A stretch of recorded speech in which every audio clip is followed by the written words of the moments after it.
मेरा दिल था पकोड़े खाने का। अब पकोड़े तो बन गए लेकिन घर पे चटनी नहीं थी, तो सोचा क्यों ना आज मरुए की चटनी बनाई जाए। अब चटनी बनाई रही थी तो सोचा आप लोगों के साथ भी ये रेसिपी शेयर कर दूँ। मुझे कमेंट में ज़रूर बताना आप लोग मरुए को क्या बोलते हो। सबसे पहले मैंने यहाँ पे एक जार में ले लिए है मरुए के पत्ते, उसके बाद लिए पहाड़ी अजवाइन के 2 से 4 पत्ते।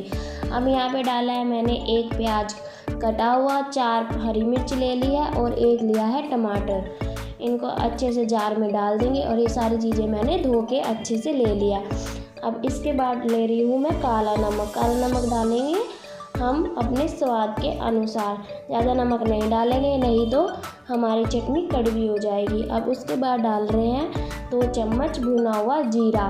भुना हुआ जीरे से चटनी में बहुत अच्छा टेस्ट आता है, तो मैंने इसलिए यहाँ पे भुना हुआ जीरा डाला है। अब उसके बाद लिया है मैंने 2 नींबू का रस, इसको मैं यहीं निचोड़ के इसी के साथ डाल रही हूँ और इसी के साथ हम अपनी चटनी को पीसेंगे। चटनी में बिल्कुल भी पानी नहीं डालना है, नहीं तो हमारी चटनी अच्छी नहीं बनेगी। बिना पानी डाले हमें अपनी चटनी को बनाना है। आप यहाँ पे नींबू की जगह आप कच्ची आंवली भी ले सकते हो, उससे भी चटनी बहुत ही अच्छी बनेगी।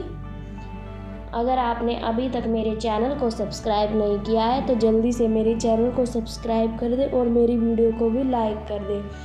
कमेंट में मुझे ज़रूर बताना आप लोगों को मेरी वीडियो कैसी लगती है।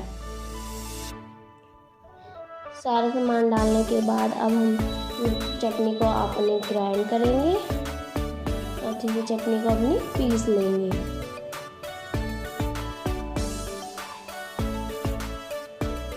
ये देखिए हमने अपनी चटनी पीस ली और पीसने के बाद देखिए कितना अच्छा इसमें कलर आया है और अपनी चटनी ऐसे बाउल में निकाल लेंगे।